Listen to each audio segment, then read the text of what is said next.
Hi, I'm Rob Cram, and today we're taking a look at Grow, Song of the Evertree from developer Prideful Sloth, or Sloth.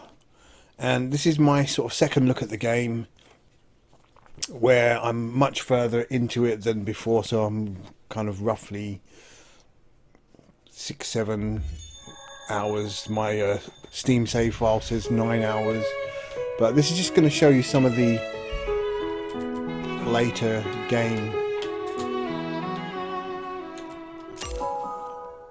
options, which is pretty cool now. So I've developed 2 worlds. I can show you that process now, and I've think I've got the gameplay loop now pretty much down to a T. So this is my first starting town that I made, or village.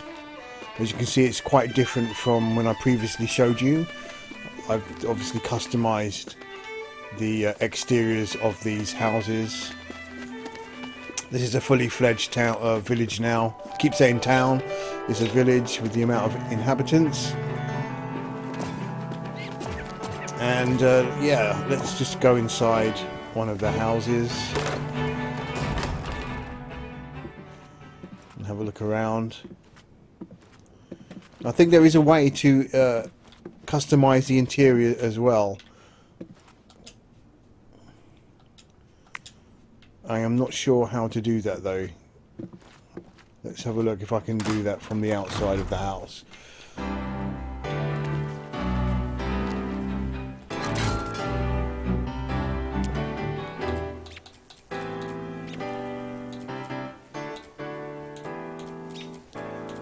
It's doing the outside but not the interior, so that's something for me to work out. Anyway, so the gameplay loop, just for those that are maybe not familiar, you start off in your home base.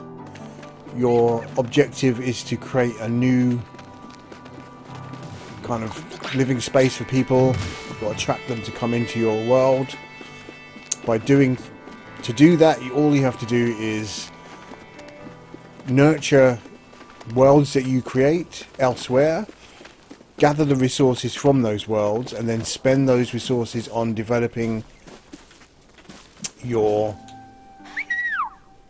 town or village, however you want to say it. So this is the world map now, so you can see how much I've expanded it. So if you go to the Plains district, that will just give you an idea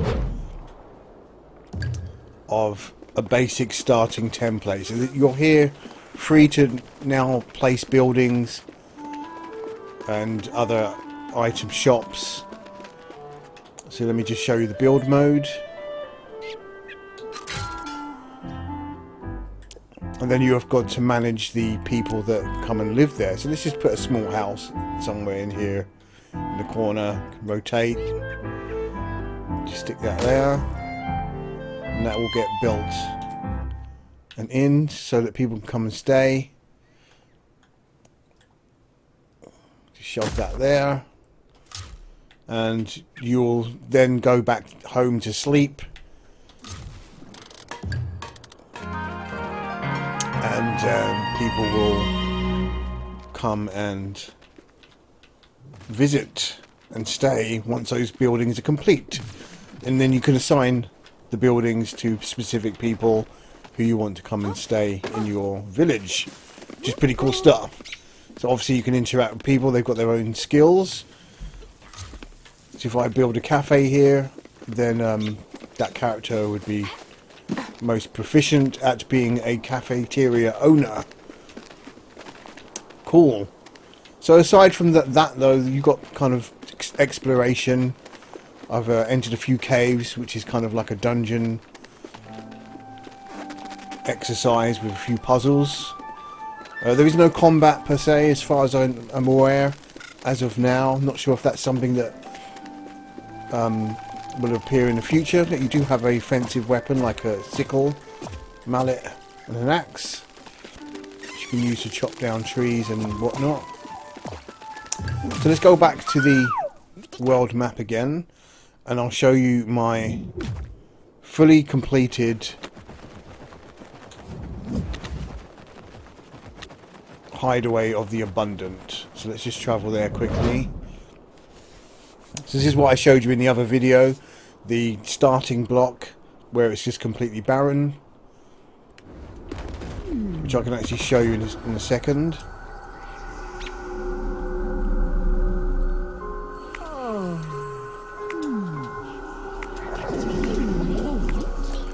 No, I don't want to lose this. It took a lot of time to build this up. And this is called the tree world. So obviously I can grab fruit and stuff, various bits and pieces, but this is, it took a lot of time to just come here daily to build this up and get it completed. You know, it's got animals that I can befriend and resources to gather from it. But it's now self-sufficient, so I don't need to come back here and tend to it like I used to whilst it was growing. Pretty cool. So the idea is that you can create, using various essences, you can create different types of worlds. If you want a desert world, you can do that. You can have snow worlds, watery worlds, depending on the combination of essences that you use. So I assume that once the game is out and lots of people are playing, they will give you the combinations required to get. So this is my second world now that I've created, and that's kind of growing up nicely. It's kind of a bit similar to the first world, but it's got these kind of tooth-like or molar-like trees. So this is from a combination of various attributes. Now I did put icy as one of the attributes, but obviously that's not made much of a difference here. It's still quite lush and warm. I think I've actually completed the tasks here for today. It's not showing me anything. Let's have a look. No, there's nothing. So yeah. Anyway, that's just giving you a good idea of what a different world can look like. And as you can see, it's actually more covered in grass compared to the first one. And those trees are kind of interesting shapes. Right. So back to base.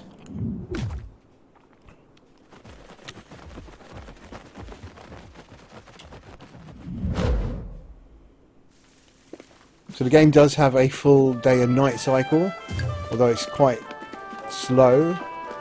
So if you're just standing around waiting for night time, which is actually pretty impressive, you're going to be waiting a long time. So let's just go back to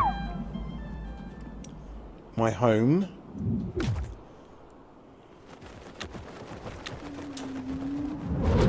And show you the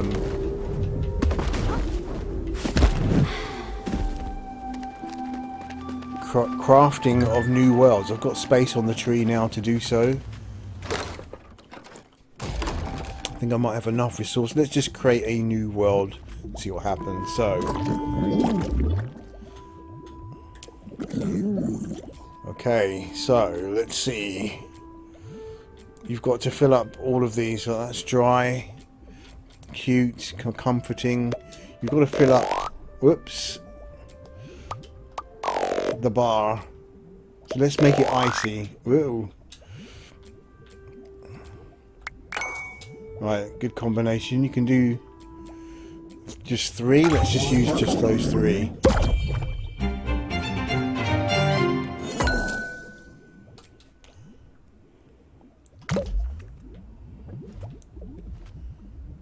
So with that fragment now, I can take it to the tree.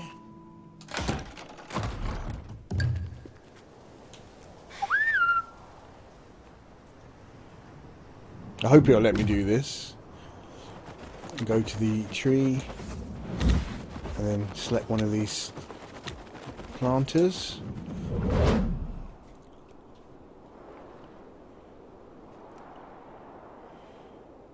So as I mentioned, the whole point of this is that you obviously put your own mark, but also you gather resources from these, which then help you create your town. Right, Right, there you go, frozen. That's what I tried to do the last time. So your daily tasks involve weeding, pulling out the weeds, planting, watering, chopping down bits and pieces. So it's a bit mundane to begin with, but then obviously as each day passes, your efforts are rewarded.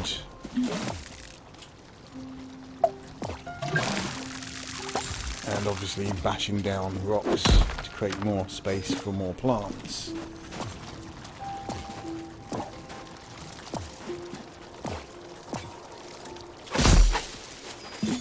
Right, let's just quickly just do this.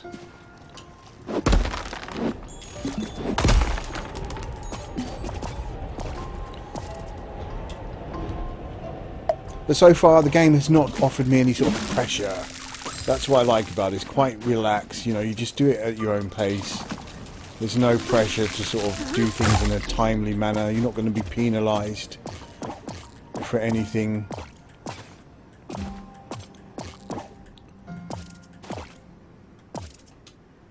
Making a bit of a hash of that there. And your skills can be upgraded as well as you complete various tasks. So let's have a look here. Anything? Construction? Yeah, repairs the dock. So and each time you do that, you'll get some new item or upgrade.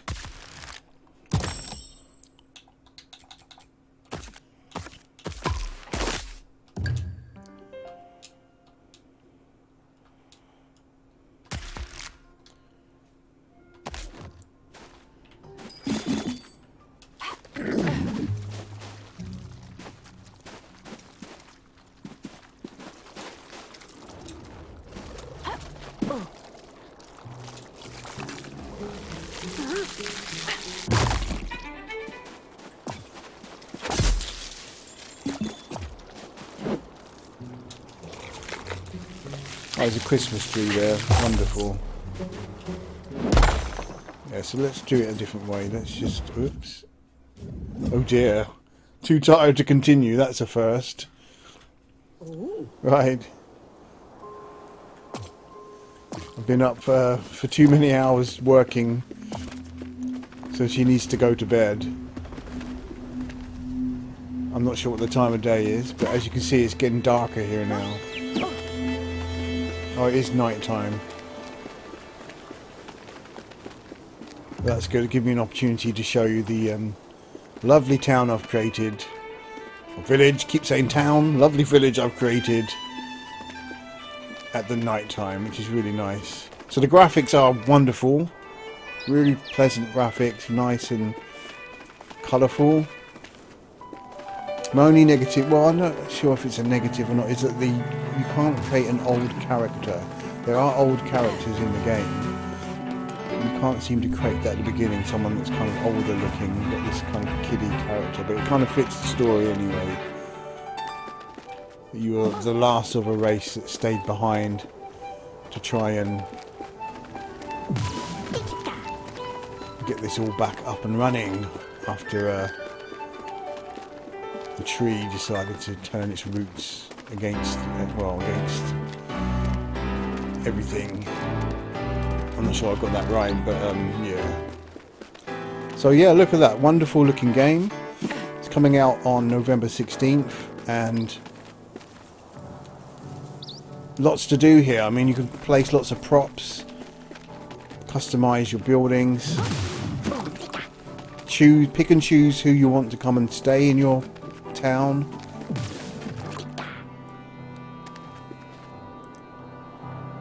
Let me just quickly show you that. I haven't shown you that yet, part of it. So manage your people. So there's all your residents, where they're staying. They've all got their own sort of happiness levels by the looks of it. And yeah, it's up to you to sort of manage those people. So you've got all sorts of different styles in this game. Resource gathering, building, exploration, adventure, and it sort of culminates into a really relaxing and awesome game so far. Okay, I'm going to leave it at that. Yeah. This is Grow. Okay. Thanks for watching.